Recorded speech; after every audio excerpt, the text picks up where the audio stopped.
उल्हासनगरच्या कैलास कॉलनी चौकात झालेल्या गोळीबार आणि दुहेरी हत्याकांड प्रकरणात पोलिसांकडून आतापर्यंत 8 आरोपींना अटक करण्यात आली आहे। जुन्या वादातून झालेल्या या रक्तरंजित घटनेत सख्खे भाऊ अनिल हरिकेश चौहान आणि अमन हरिकेश चौहान यांचा गोळी लागून मृत्यू झाला होता, तर अर्जुन सूरजबली चौहान हा गंभीर जखमी झाला होता।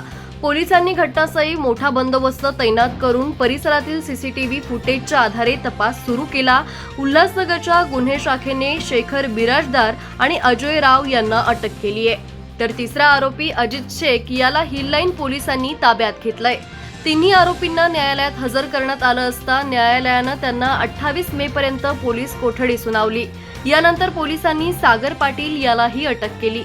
पुढील तपासात 26 मे रोजी बुद्रुद्दीन खान, अमन मनोहर चौहान, कल्पेश सुनील म्हात्रे आणि प्रणय सचिन निकम यांना अटक केली आहे। बुधवारी या चौघांना न्यायालयात हजर केलं असता 3 दिवसांची पोलीस कोठडी सुनावण्यात आल्याची माहिती हिललाईन पोलीस ठाण्याचे वरिष्ठ पोलीस निरीक्षक संदीप शिवले यांनी दिली आहे।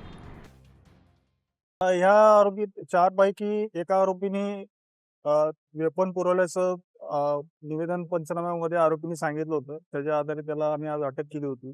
उर्वरित 2 जे आरोपी आहेत त्यांनी गुन्हा घडला त्यावेळेस ते जे FIR मध्ये ज्या आरोपींची नाव आहेत त्या आरोपींना ते घेऊन गाडीवर बसून त्यांच्यासोबत गेले होते। तसेच ते घटना घडली त्यावेळेस ते घटनास्थळावर देखील हजर होते, असं तपासात निष्पन्न झालेलं आहे। आणि त्याच्या आधारे आपण तपासाअंती पूर्ण खात्री करून त्या आरोपींना अटक केली होती आणि त्यांची आज पोलीस कस्टडी रिमांड मिळण्यासाठी मान्य न्यायालयात आम्ही आरोपींना हजर केलं होतं। मान्य न्यायालयाने त्यांना अजून 3 दिवसाची पोलीस कस्टडी रिमांड दिलेली आहे।